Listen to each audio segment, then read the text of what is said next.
Universal Social Pension, hindi na nga ba matutuloy? Atin itong pag-uusapan. Magandang araw po sa lahat ng ating minamahal na senior citizens. Ngayon po ay meron tayong sasagutin na katanungan regarding po sa nagsasabi na kansilado na ba ang Universal Social Pension? Hindi nga ba totoo ang Universal Social Pension? Ngayon po ay magbibigay ako ng mga information na kung saan makakatulong sa inyo maintindihan ninyo itong Universal Social Pension. Kung ikaw ay handa na, atin na itong isa-isahin na ipaalam sa inyo para kayo ay maging knowledgeable sa bagay ito. Meron kasi nag-comment, sabi niya dito, wala yang katotohanan. Dahil ang pensyon sa senior, sa salita lang yon ng mga nasa pwesto para makadagdag boto sa kanila at walang pang lamang pondo kasi gagamitin pa nila ang bili ng boto sa darating na eleksyon. So let me clear to you, ano ba ang Universal Social Pension? Ang Universal Social Pension is a tax finance program that guarantees a standard minimum income in old age.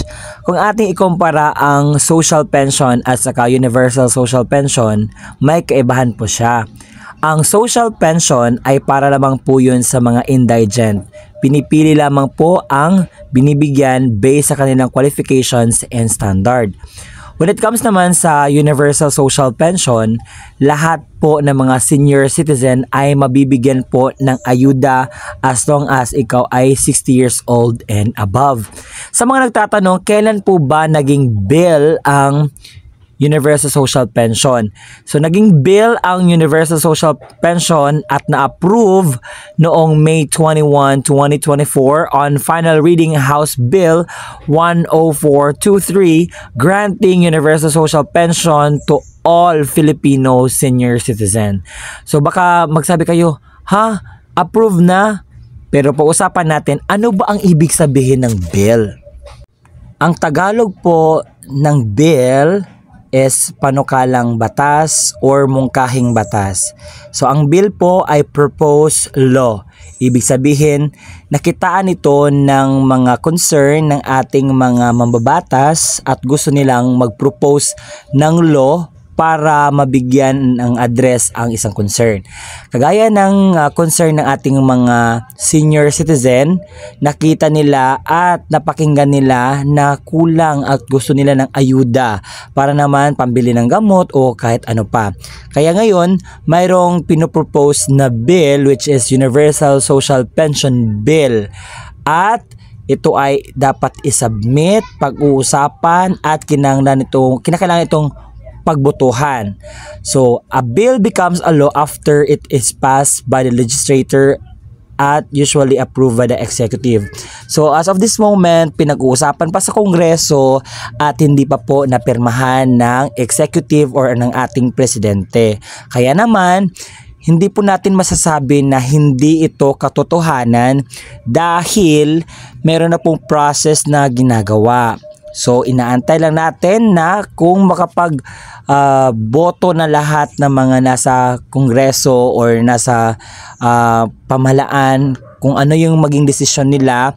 Kung i-approve nila ito ay makuha na mga benefit ng ating mga senior citizen. At nasa din yan ating presidente kung ipirmahan niya ang bill na ito. Kapag mapirmahan niya, hindi na talaga ito siya bill.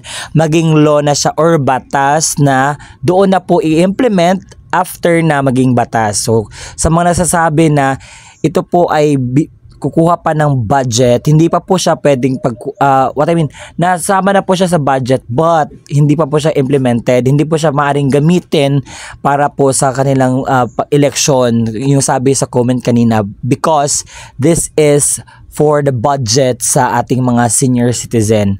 At napakalaking salamat natin sa mga nagpropose nito, sa mga nagtulong-tulong na ma-approve ito at I hope na this bill na ma-approve dahil it really helps sa mga senior citizen dahil hindi pinipili ang makakatanggap dito lahat ng mga senior citizen, di katulad ng social pension for indigent pensioners na pinipili lang po yung mabigyan.